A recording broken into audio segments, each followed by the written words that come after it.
2017년 북한은 미국을 위협하는 핵능력을 거의 완성했습니다. 반대로 최대 압박이 이루어졌기 때문에 북한을 평화적으로 비핵화시킬 수 있는 가능성이 동시에 높아졌던 상황입니다.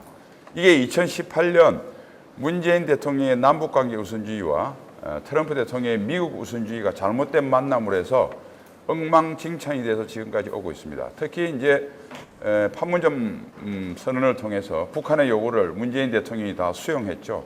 그걸 6월 12일 날 센터사비에서 다시 한번 컨펌을 트럼프 대통령이 해주고 여기에 결정적인 미스테이크를 합니다. 뭐냐면 한미동맹의 기초를 흔들 수 있는 연합훈련 중단과 전략자산 배치를 중단시킵니다. 그리고 9.19 평양에서 한국군, 앞에 게 한미동맹이라면 한국군의 능력을 무력화시킨 9.19 남북 군사 분야 합의서에 서명을 합니다. 그러니까 우리 안보의 두 축인 자주국방 태세, 한미동맹 태세 이 두 가지가 2018년에 망가졌습니다. 2019년 넘어왔습니다.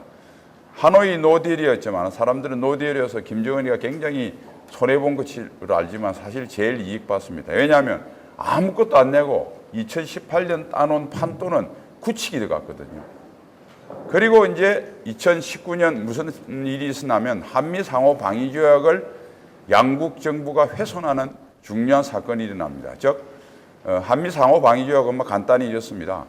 미국과 한국이 외부의 침략으로부터 침략을 받을 때 어느 일방이 침략을 받아도 우리한테 침략이라 생각하고 도와준다. 이렇게 되어 있습니다. 그런데 트럼프 대통령은 서울에 대한 위협은 워싱턴 DC에 대한 위협이 아니니까 신경 안 쓴다. 이렇게 이야기를 했죠.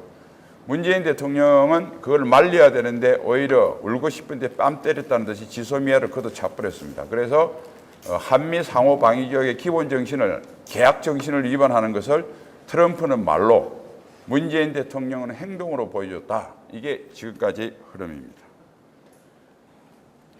그 다음 페이지에 제가 한 몇 가지를 썼는데요. 상황면에서 두 가지, 즉 트럼프의 미국 우선주의란 무엇인가, 그다음에 우리 정부가 지소미아를 파괴한 것은 무엇인가. 지소미아에 대해서 아까 윤 원장님께서 말씀하셨기 때문에 세부 설명은 안 하겠습니다. 이게 상황의 두 가지고요. 그다음에 우리한테 구체적으로 일어나고 있는 안보 해체의 한미동맹에 관련돼서 연합훈련이 안 하는 게 어떤 의미를 가졌느냐, 그 다음에 전작권 전환이 또 어떤 의미를 가졌느냐, 두 가지.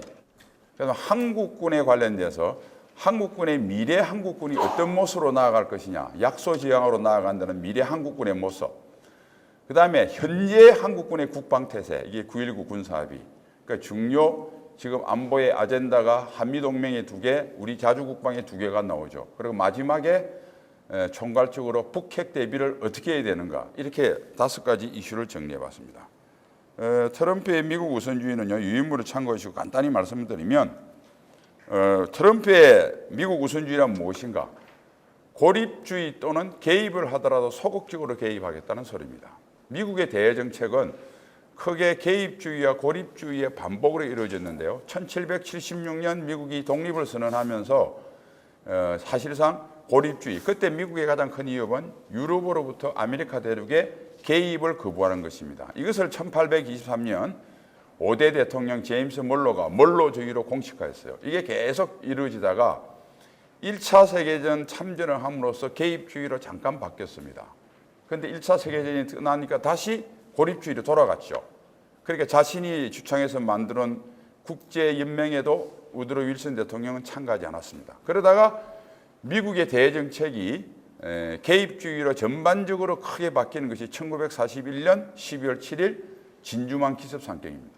그 이후로 미국은 개입주의를 유지하고 있습니다. 전 세계. 그런데 개입주의를 크게 보면 적극적 개입주의, 이걸 온쇼어 밸런싱 스트래티지라고 합니다. 그러니까 온쇼어, 즉 군대를 그 나라 땅에다 주둔시켜서 세력균형을 유지하는 겁니다. 주로 유럽입니다. 유럽은 한 번도 온쇼어를 포기한 적 있고 계속 지금까지 유지하고 있습니다. 그리고 온쇼어를 하고 있는 곳에는 반드시 미국이 작전 지휘권을 가지고 있습니다. 유럽이 그렇죠. 그 다음에 이제 옵쇼어 밸런싱은 뭐냐면 말 그대로 역외 균형 전략. 실제로 땅에는 안 하고 밖에서 바다를 연안선에서 해공군으로 유사시 필요하면 지원하고 또 상황이 불리하면 개입 안 하는 것을 말합니다.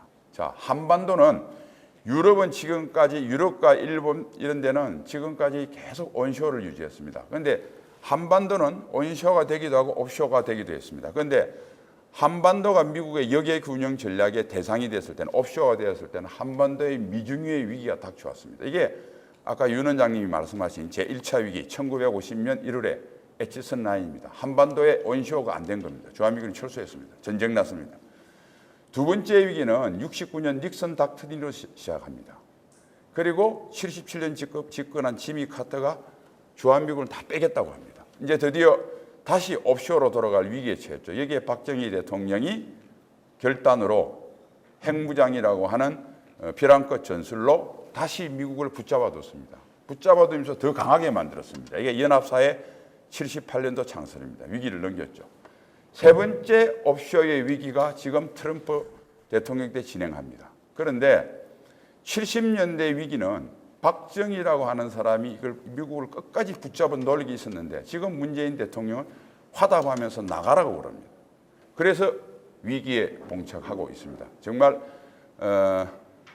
연합훈련도 중단되고 다 중단되고 희미한 끈이라는 게 제가 늘 앙상한 뼈대가 지소미아, 주한미군, 전작권 3개 남았는데 지소미아가 끊어졌기 때문에 이제는 전시작전권하고 주한미군이 한국군이 스스로 지킬 능력은 이미 2년 반 동안 훼손이 됐고요. 이제 마지막 남은 가느다란 두 줄인데 이 줄을 끊기면 저는 대한민국의 역사에 사라질 수도 있다. 감히 그렇게 이야기합니다. 지소미아는 아까 윤 원장님이 잘 설명했는데 일본하고 관계가 같지만 사실상 한미동맹에 사실은 약화시키겠다 이런 뜻입니다. 왜냐하면 지소미아 파기됐을 때 일본이 더 화를 내요. 미국이 더 화를 내요. 미국이 화를 내죠. 미국이 동아시아, 특히 중국과 마지막 생사를 건 건곤일측의 패권 싸움을 해야 되는데 가장 중요한 플랫폼인 인도태평양 전략이 사실상 박살을 나는 것을 의미를 하거든요. 그래서 사실은 미국에 대한 도전입니다. 그러니까 트럼프 대통령이 말로 이제 더 이상 서울에 대한 위협을 워싱턴 DC나 뉴욕의 위협으로 생각하지 않겠다고 말을 툭 던지니까 나도 찬성한다. 그리고 지소미아 파기로 문 대통령이 화답을 한 겁니다. 나머지 내용은 유인물을 보시고요. 자, 첫 번째 한미연합훈련 사실상 중단. 훈련 축소 내용은 여러분들이 제가 적어놓은 유인물을 참고하시면 되고, 자 그러면 훈련이 중단된 거 사실상 중단이 어떤 문제점이 있냐? 방경 연습을 이제는 안 합니다.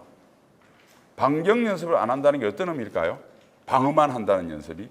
그것도 물론 컴퓨터 워게임만 합니다. 아까 윤 원장님 소개한 대로. 여러분 한미연합 방위체제의 가장 큰 목적은 전쟁에서 이기는 것이 아니고요. 전쟁을 안 나도록 하는 겁니다. 그게 70년간 성공했어요. 지금 우리 학생들 이렇게 번영을 누리고 서강대학도 다니고 강의를 받고 있는 거예요. 그 억제의 본질은 뭐냐면 네가 전쟁을 일으켰을 때 훨씬 더 손해가 크다. 그걸 인식시키는 게 그건 반격입니다. 예를 들어 방어만 하면 믿져봐야 본전이잖아요. 그런데 반격이란 걸 하기 때문에 김정은이가 전쟁을 못 일으키는 거예요. 그걸 안 하는 거예요. 그러니까 김정은이 언제든지 집중해 봐서 한국군은 방어만 하니까 여러분 주변에 친구가 있는데 걔는 방어만 해. 그럼 계속 때릴 거 아니에요. 근데 왜 못 때려? 걔가 그냥 더 큰 펀치로 나를 때릴까 봐 못 하는 거 아니에요. 방경연습 중단은 한미연합 방위체제의 가장 중요한 억제 기능의 상실을 의미합니다. 그 다음에요. 야외 기동훈련 중단. 군대라는 게 앉아서 워게임만 해가지고 싸울 수 없습니다. 워게임은 왜 해요? 나중에 몸을 움직이기 위해서 하는 겁니다. 여러분 이론 공부 왜 합니까? 나중에 실제 적용하기 위해서 그런 거죠. 이론만을 하는 사람은 대학 교수님 하시면 돼. 그럼 이런 공부해가지고 취직하려고 그러면 몸을 움직여야 될 거 아니야. 그러니까 이론만 하고 안 움직인 것은 대한민국 군대나 미국 군대나 교수님 하겠다는 소리예요. 그 교육기관, 군대 교육기관에서 강의를 하려면 이론만 공부하면 돼. 그러나 싸우려면 몸이 움직여야죠. 싸우고 몸을 하는 겁니다. 자, 그런 소리고요. 예, 여러분, 2년 전 문재인 정부가 출범하기 전까지 있었던 UFG 연습이라는 게 뭐냐면 세계에서 유일한 연습입니다. 한국 정부, 미국 정부, 한국군, 미국군이 같이 하는 연합 전시 국가 총력전 연습이 유일무이한 겁니다. 이것을 없애버렸어요. 저는 왜 세계에서 가장 경쟁력 있는 예를 들면 뭐 탈원전, 뭐 그다음에 일본하고 해서 뭐 반도체, 왜 이렇게 제일 우리가 세계에서 자랑하는 것을 이렇게 없애지 못해서 안달이 났나, 굉장히 실수인지 의도인지 굉장히 궁금해요. 그 다음에 한미연합 안군의 지휘관 참모 규칙을 따지면, 자 이렇게 봅시다. 우리 병사들 복무기간이 19개월에서 점점 줄어서 20개월쯤 됩니다. 문재인 정부가 출범한 지 2년 반 됐어요. 지금 모든 병사는 문재인 정부 출범 이후에 되어 있습니다. 그 다음에 병사를 제일 말단지에서 지휘하는 소대장, 저처럼 육군사관학교 장기복무자는 1년 하고요. ROTC처럼 단기복무자는 2년 합니다. 그러니까 대한민국의 위에 뭐 계획을 수립하고 사무실에서 하는 이런 참모요원을 제외하고 진짜 싸우는 사람은 몽땅 다 문재인 정부 이후에 되어 있는 병사들입니다. 훈련 제대로 안 하고요. 주적 개념 없고 군기강 다 무너졌습니다. 그래서 좀 심하게 표현하면, 제가 작년에 9.19 군사합의 때 그런 조선일보 뭐 칼럼을 썼는데, 이제 국군은 국민 생명은 그냥 제 목숨도 못 지키게 됐다. 이 군대 갔다 온 남학생들이 있는데, 군대에서 열심히 훈련을 해도 실제 포탄이 떨어지면 실력을 10%밖에 발휘를 못합니다. 혹시 김정은이가 아직까지 호시탐탐 기회를 노리고 있어 그렇지, 정말 포를 쏘면 포화 속에서 아마 살려고 이리 뛰고 저리 뛰고 할 겁니다. 우리 연평해전 때 그렇게 훈련이 돼도 기술을 받으니까 박동혁 병장부터 피해를 당했어요. 그런데 보이스카우트처럼 훈련 안 하면 이건 아무 영향이 없습니다. 이렇게 됐다. 미국도 마찬가지다. 미국도 주요 지휘관은 2년쯤 하는데 대부분 99.99%는 1년 합니다. 그러니까 한국에 있는 주한미군 및 전시에 정원되어 있는 50만의 미군은 한 번도 한반도에서 훈련을 안 해봤습니다. 우리는 여기서 자라나서 동두천이 북쪽이고 부산이 남쪽이라는 걸 압니다. 그 사람들은 아마 모를걸요. 이런 상태가 됐고 팀이 안 됐기 때문에 껍데기는 있는데 하드웨어는 있는데 안을 들여다보면 전혀 쓸모없는 연합군이 돼가고 있다. 그래서 별표는 전부 다 제가 대안인데요. 빨리 재개하는 길밖에 없다. 다음 전작권인데요. 조건 세 가지인데 간단한 겁니다. 한국군이 한미연합 방위를 주도할 수 있는 능력이 커지고, 그러면 한국군이 주도한다. 이게 1번, 2번 사항이고요. 2번은 주로 뭐냐면 그중에서 북핵 대응 능력에 대해서 좀 집중해서 만든 조건이에요. 3번 조건은 뭐냐면 한반도 및 지역 안보 환경이 유리하게 되었을 때, 지금 여기 신냉전이 붙었지 않습니까? 구냉전은 미소관이었고 주전장은 유럽이었습니다. 신냉전은 미중 관계고 주전장은 바로 우리가 살고 있는 요 주변입니다. 그때보다 훨씬 우리가 불리하죠. 그때는 냉전 체제라서 미국이 대한민국을 버릴 가능성이 별로 없습니다. 북한이 핵이 없습니다. 그리고 북한은 흡수 통일할 수 있는 가능성도 있을 때입니다. 지금 완전히 바뀌었죠. 중국은 더 자랐고 북한은 핵을 가지고 있고, 트럼프는 호시탐탐 비용만 생각하면서 언제든지 비용 돈 조건 안 맞으면 떠나려 하고 있고, 문재인 정부는 나가라 하고 있고, 이게 지금 상태다. 그런데 어떻게 전시 작전권이 전환되겠습니까? 한국군을 2년 반 동안 2년 전보다 훨씬 능력이 약해졌는데, 그러니까 조건이 전혀 충족이 안 됐죠. 그런데 임기 내 조기 전환하겠다고 계속 악셀레터를 밟고 있습니다. 이거는 조건 필요 없이 닥치고 전환이라고 말밖에는 도저히 설명이 안 돼요. 그리고 지금 나토 같은 경우에는 1991년 12월 달에 소련방이 해체돼도 연합지휘 체계를 미군이 지휘하고 있습니다. 우리는 냉전도 해체 안 됐는데 가져가라고 난립니다.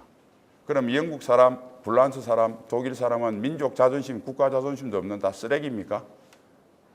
우리는 그렇게 훌륭하고. 자, 그럼 다시 한번 생각해 보세요. 미국이 세계를 자랑하는 의시되는 무기들이 항공모함, 핵잠수함, 하늘로 휙휙 날아다니는 우주에 관련된 전력들, 핵미사일, ICBM 이런 것들입니다. 한국군은 저를 포함해서 그걸 지휘해 본 적이 전혀 없어요. 저도 비행기 구경함 해봤고 항공모함 견학함 해봤습니다. 지휘해 본 적 없습니다. 여러분들은 몽땅 돈을 다 들여서 롤스로이스를 하나 샀습니다.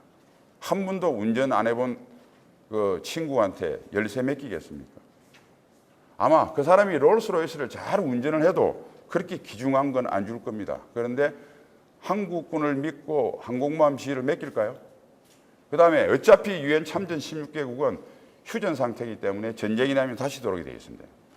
내가 영국군 엘리자베트 여행이라도 미군 대장이 지휘하면 영국군 보내겠는데 한국 대장 신모가 지휘하면 안 보내겠습니다. 그렇잖아요. 갖다 줘도 잘 안 될 거예요. 저는 그 한국군은 잘 지휘할 수 있는데 영어가 짧아서 16개 나라 지휘할 자신이 없습니다. 자, 그 다음에 한국군에 관련된 거. 약소지향의 국방계획인데요. 이게 이제 2006년도 노무현 정부 때 나와서 중간에 보시다시피 09년, 12년, 14년 세 번째 수정을 거쳐서 이번 다섯 번째입니다.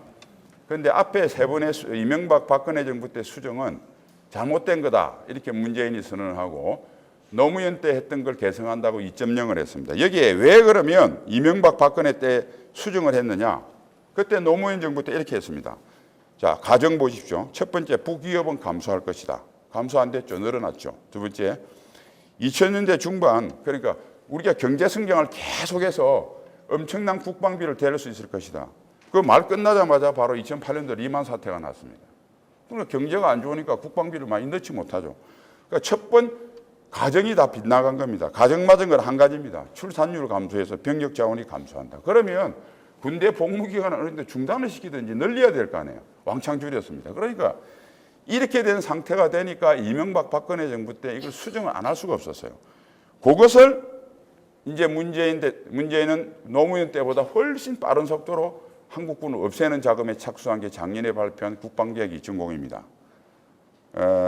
이게 그러다 보니까 우리가 미래모를 건설할 때는 미래가 이렇게 될 것이다 미래 예측을 하잖아요. 그것을 이제 군대 용어로는 가정이라고 그러는데 차마 자기도 북한의 위협이 감소한다, 우리 경제가 좋아질 것이다 이게 공갈하기 뭐 하니까 아예 가정 예측을 빼버렸습니다.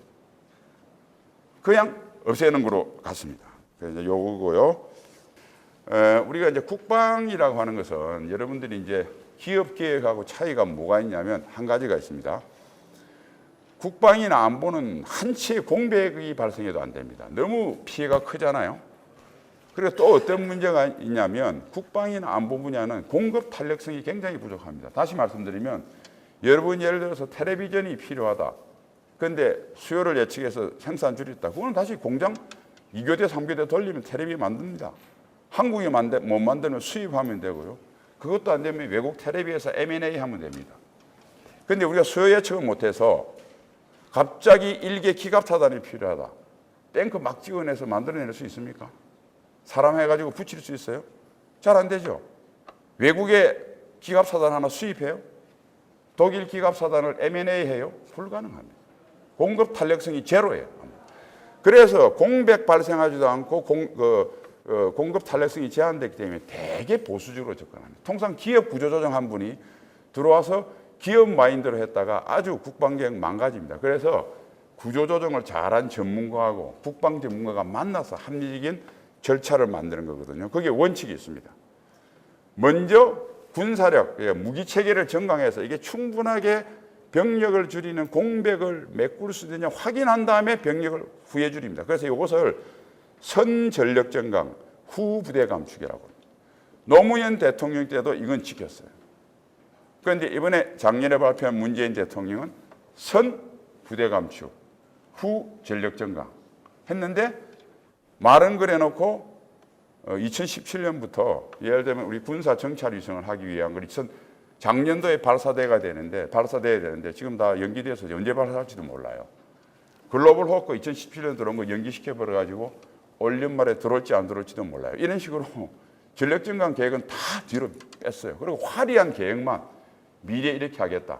그리고 이번에 국방중기계획을 발표했는데 2000년 중반쯤에서 우리가 북핵 위협을 어떻게 할 수 있다고 해놨는데 제가 봐서는 지금 당장 북한의 이스칸데르 미사일로부터 아무런 보호수단이 없는데 될지도 안 될지 자기 임기가 아니고 다음 대통령 임기에 되겠다는 소리예요. 이런 이야기를 해서 황당합니다. 다음은 이제 9.19 군사비입니다. 이거는 사실은 국군 무장해제를 제도한 것이라고 봅니다. 여러분 군비통제라고 하는 것은 상호 군사적 신뢰를 기초로 하는 거거든요. 이거는 공격용 무기는 줄이고 감시를 확대해야 됩니다. 그러니까 네 말을 믿지만은 우리가 유명한 말이 있잖아요. 레이건 대통령이 INF 중거리 핵전력 협정 하면서 고르바초프한테 이야기한 Trust but verify. 베리파이를 해야 될 거예요. 검증을. 그럼 감시를 확대시켜야 돼요. 그럼 오픈 스카이 창공을 서로 개방하는 겁니다. 이게 기본입니다. 세계 군축 역사상. 그 다음에 또 뭐 있냐면 방어용 무기는 증가시킵니다. 왜냐하면 사람이 우리가 보호할 장비가 있으면 마음의 여유가 있잖아요. 아무런 보호수단도 없고 깜깜이고 믿는 거는 제가 말하면 내 도발 안 할게 그 말만 믿고 있다가 있는데 실제로 전방에 있는 병사들은 얼마나 불안할까요? 그러니까 어떻게 되냐면 이런 상태가 되면 원래 북한이 도발할 의도 없이 그냥 대포 훈련을 했어. 그런데 도발한 줄 알고 과민 반응을 할 수 있어서 군비 통제는 반드시 상호 감시를 확대하고 방어용 무기를 증가하는 대신 공격용 수단을 줄임으로써 상호 여유를 가지고 신뢰가 쌓이는 겁니다. 그렇게 쌓이면 이게 운용적 군비 통제라고 그러는데 그 다음 쌓이면 실제로 군축, 구조적 군비 통제, 무기수를 줄여나가는 겁니다. 그런데 반대죠? 이번에도 유엔 총회 지뢰 없애겠다 했죠. 장애물 없애죠. 북한 지역은 아무것도 지금 못 보죠. 그럼 어떻게 하라는 거야? 그래서 이에 대해서 오히려 잘못됐다 이걸 말씀드리고요. 그 다음에 뭐 이런 것들은 좀 차분히 한번 읽어보시면 될 겁니다. 그래서 9.19 남북 군사합의는 파기하고 당장 파기 제한 시 아래 사항은 우선적으로 보완해야 된다 해서 제 나름대로 대책을 넣었습니다. 그리고 이제 마지막 북핵 좀 설명을 하고 끝내겠습니다.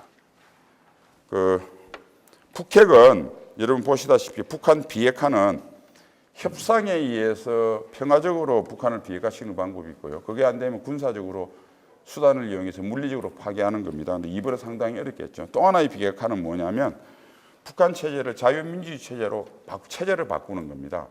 여러분 캐나다나 멕시코 사람들한테 무시무시한 미국의 핵무기가 겁나지 않아요?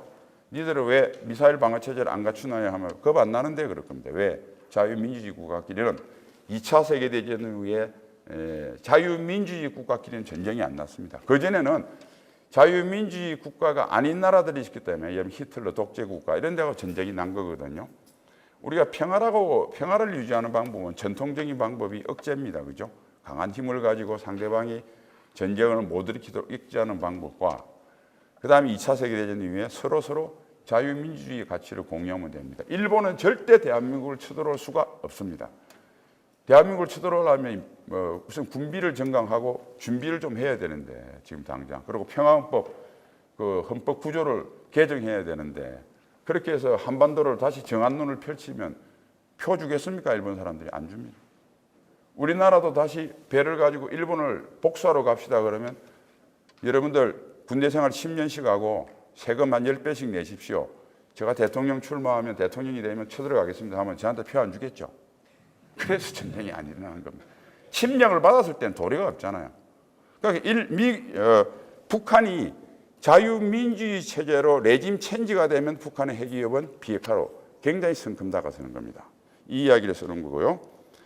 자, 그러면 북한의 비핵화 협상, 여건 조성. 북한은 핵을 목숨과 같이 생각합니다. 목으로 생각합니다. 그런데 지금까지 소위 진보 좌파라고 하는 분들은 좋은 말하고 돈 주면 목 내놓는다고 생각했습니다. 목 안 내놓죠. 보수 우파는 팔다리 비트면 목 내놓는다고 했습니다. 안 내놓죠. 질식할 것 같은 상태가 돼야 북한이 가진 핵을 이제 내려놓을까 진지하게 고민합니다. 그러니까 우리는 한 번도 이 조건을 만들어 보지 못했습니다. 제재가 효과가 없었던 것이 아니라 효과 있는 제재를 단 한 번도 한 적이 없습니다. 2017년 말에 잠깐 흉내내다가 평창을 하면서 다시 원위치 됐습니다. 이 사건입니다. 그러니까 일단은 북이 버틸 수 없는 조건을 만들어서 핵무기 포기를 진지하게 고민한 상황 조건이 돼야 뒤에 놓은 목표와 전략에 의해서 진정한 핵협상이 시작된다. 그래서 어떤 문제에 대해서 동기가 강할수록 그러니까 목숨과 같이 절대적인 동기일수록 제재하고 협상은 동전의 양면처럼 상호 보완적입니다. 택일의 문제가 아닙니다. 숨이 멎을 것 같은 제재가 선행돼야 진정하게 내려놓겠다고 하는 협상이 시작된다는 것은 인류 역사상 그 문제의 동기 정도에 따라서 협상이 미치는 영향에 의한 이거는 거의 정론입니다. 그걸 이해를 해야 된다. 그다음 목표와 정립은 우리가 북한 비핵화는 우리 한국 입장에서는 수단입니다. 북한이 비핵화되고 난 뒤도요, 생화학무기 및 북한의 군사력이 있고 아까 말씀드린 정권의 속성이 있고 북한의 위협이 없어져도 5천년 민족순환사가 이야기하듯이 주변국 위협이 있습니다. 그러니까 북한 비핵화는 우리 안보의 one of them이다. 자, 그걸 우리가 명심을 해야 됩니다. 차라리 안보 태세를 허무느니 북한에 핵이 있는 게 훨씬 낫습니다. 제가 그런 질문을 합니다. 주한미군도 없고 한미동맹도 없고 북한에 핵도 없는 게 좋으냐?